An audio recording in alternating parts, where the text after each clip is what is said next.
Umorder po ako ng ganyang lip tint and ang gamit ko po yung cake. Sobrang ganda niya po. O, ayan mga Mars, feedback na yan ng mga customer na nakagamit netong mga matte tints namin. O, ano pang hinihintay nyo? Bumili na rin kayo neto. Lahat ng shade na to magaganda. Wala pong tapon na kulay dito. Lahat po neto magagamit nyo. Pero yung shade na cake, ipakita ko sa inyo kung gaano siya kaganda. So, itatry ko tong shade na to, itong cake na to. So, first, i-shake-shake muna natin to para lumabas yung product. At itong lip tint namin amoy bubble gum. Hindi po basta-basta bumabaho. At long-lasting po ito at pigmented. So, try na natin sa labi ko. Ayan. Ito yung shade na cake.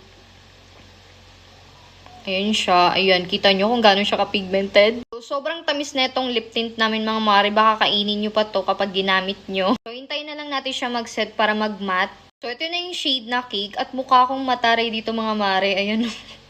Mukha akong maldita. Maganda.